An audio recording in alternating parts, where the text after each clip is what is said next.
में हम लोगों ने डिस्कस किया था इंट्रोडक्शन हाइड्रोजन, जो चैप्टर 2 का था हाइड्रोजन, उसका इंट्रोडक्शन और position of hydrogen in periodic table. आज के हम इस वीडियो में डिस्कस करने जा रहे हैं इंडस्ट्रियल प्रिपरेशन ऑफ हाइड्रोजन। इसको डिस्कस करने से पहले मैं आप सबसे रिक्वेस्ट करूंगी मेरे चैनल स्मार्ट एकेडमी को लाइक एंड सब्सक्राइब जरूर करिएगा, अपने फ्रेंड के साथ ज़रूर शेयर करिएगा, बेल आइकन पर क्लिक कर दीजिएगा ताकि मेरी हर आने वाली वीडियो आप तक पहुँच सके। यहाँ पर अगर हम बात करें इंडस्ट्रियल प्रिपरेशन ऑफ हाइड्रोजन की, in industry hydrogen is manufacture from water, natural gas and ammonia. अगर हम लेबॉर्ट्री वगैरह की बात करें, इंडस्ट्री की बात करें, तो हाइड्रोजन को मैन्युफैक्चर किया जा रहा है पानी से, नेचुरल गैस से और अमोनिया से। Method are arrange in the order of their importance. First इन्होंने बताया हुआ है इलेक्ट्रोलाइसिस ऑफ वाटर। अगर वाटर के साथ इसकी इलेक्ट्रोलाइसिस कराया जाए, when electricity is pass through the water containing a small quantity of the electrolyte, an acidic or a base or salt. Water decomposes into hydrogen and oxygen. Hydrogen collects at cathode and oxygen gas by a product is collected at anode.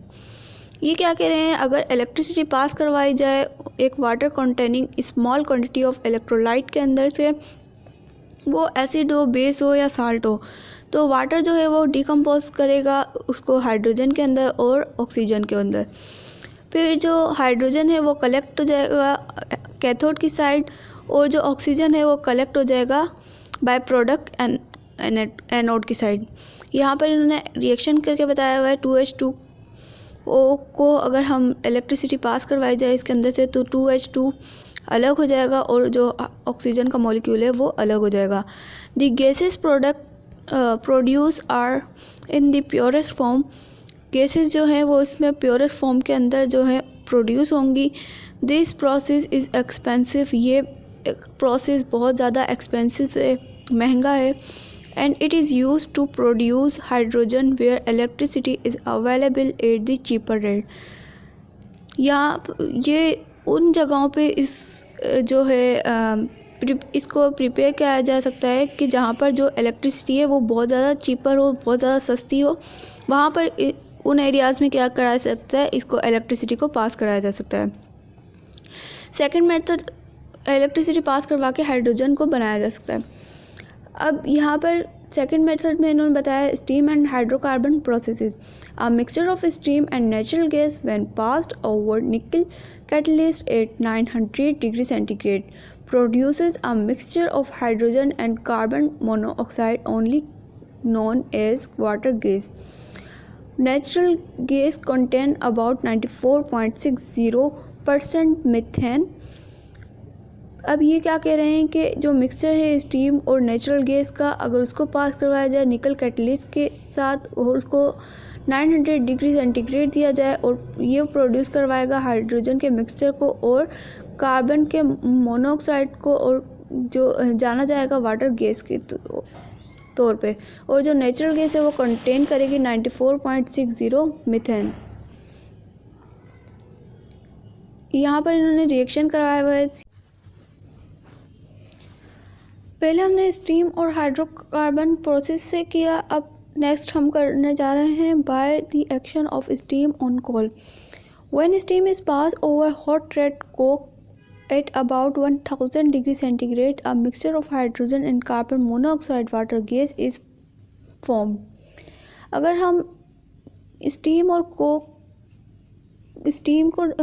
के ऊपर steam डालें तो क्या होगा, steam जब पास over करवाई जाएगी red hot Coke के ऊपर से अबाउट 1000 डिग्री सेंटीग्रेड के ऊपर, तो जो मिक्सचर है हाइड्रोजन और कार्बन मोनोऑक्साइड का वाटर गैस का वो हमें मिलेगा।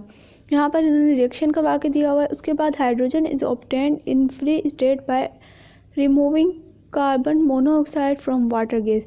अगर हाइड्रोजन को ऑब्टेन करना हो फ्री स्टेट के अंदर तो हम रिमूव करवाएंगे मोनोऑक्साइड को वाटर के साथ। It is done by heating the mixture of to gases with more steam at 500 degree centigrade in the presence of catalyst iron oxide और cobalt oxide। यहाँ पर अगर हमें ये प्रोसेस डन करवाना है तो हमें मोर जो है हीट देनी पड़ेगी 5 डिग्री सेंटीग्रेड, और जो दो और जो हैं गैसेस उनको पास करवाना होगा। और कैटलिस्ट हमें यहाँ पर यूज़ करने होंगे आयरन ऑक्साइड और कोबाल्ट ऑक्साइड।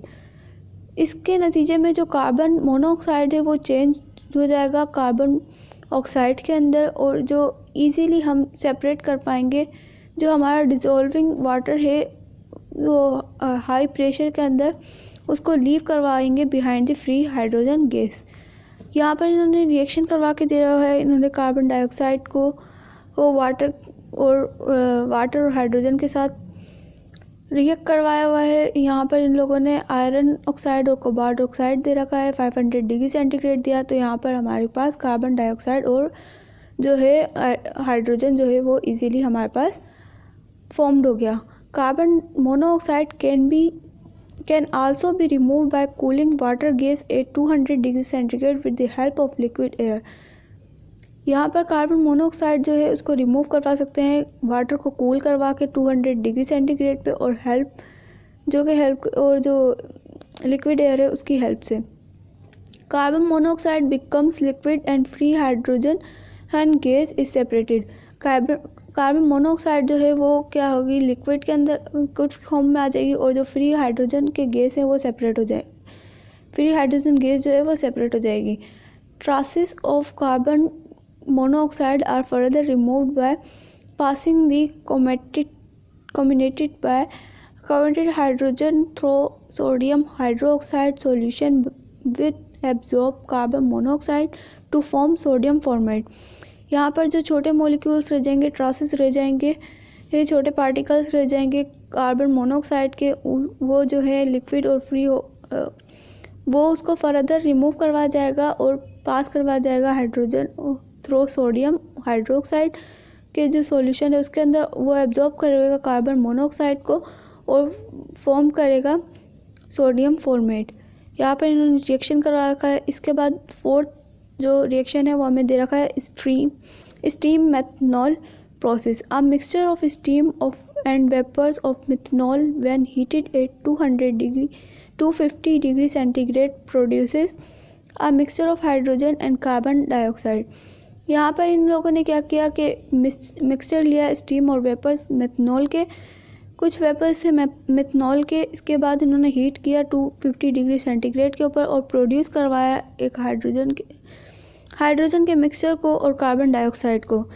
फिर जो कार्बन डाइऑक्साइड थी उसे हमें सेपरेट करना था, तो हमने पास करवाया कुछ मिक्सचर वाटर का under high pressure whereby carbon dioxide will dissolve in water. Carbon dioxide जो है वो डिजोल्व हो गए वाटर में और फ्री हाइड्रोजन गैस जो था वो ऑब्टेन हो गया। फिफ्थ प्रोसेस के अंदर इन लोगों ने थर्मल डीकम्पोजिशन ऑफ हाइड्रोकार्बन्स करवा रखी है। Methane a major constitute of natural gas. Methane जो है एक नेचुरल गैस का मेजर कॉन्स्टिट्यूट है। When heated is in the absence of oxygen, और अगर इसको ऑक्सीजन की एब्सेंस के अंदर हीट करवाया जाए is decompose into a constitute element. ये डिकम्पोज हो जाएगा कॉन्स्टिट्यूट एलिमेंट्स के अंदर। फिर carbon thus obtain is known as carbon black. अगर कार्बन हमें यहाँ पर ऑब्टेन हो जाए तो वो कार्बन ब्लैक कहलाएगा, विच इज़ बाय प्रोडक्ट के तौर पे it is used in rubber industry specially as fillers for tires. It is also used as a pigment of inks, plastics, paints, typewriter, carbon papers etc. यहाँ पर ये क्या बता रहे हैं कि जो कार्बन है उसे हमने जब ऑब्टेन कराया तो वो कार्बन ब्लैक के तौर पे हमें मिला बाय प्रोडक्ट। इसे हम यूज़ कर सकते हैं रबर इंडस्ट्री के अंदर। इसके अलावा जो टायर्स की फिलिंग वगैरह के अंदर, इसके अलावा इसको यूज़ कर सकते हैं एज अ पिगमेंट इंक के तौर पे, प्लास्टिक के तौर पे, पेंट के तौर पे और type of writer carbon papers के तौर पे।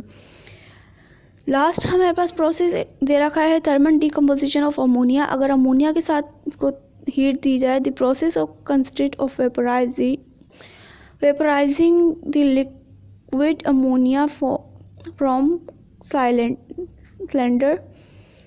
इन्होंने प्रोसेस किया और कंसिस्ट किया और वेपर लिए कुछ अमोनिया के और उसको सिलेंडर के अंदर रखा। हीट 3000 डिग्री सेंटीग्रेड और पास करवाया ओवर द एक्टिव कैटलिस्ट। यहाँ पर जो कैटलिस्ट है वो एक्टिव है। फिर इन्होंने क्या किया, जो मिक्सचर ऑफ नाइट्रोजन था और हाइड्रोजन था वो उसको कूल करवाया 196 डिग्री सेंटीग्रेड के ऊपर। When the nitrogen becomes liquid and free hydrogen gas is obtain.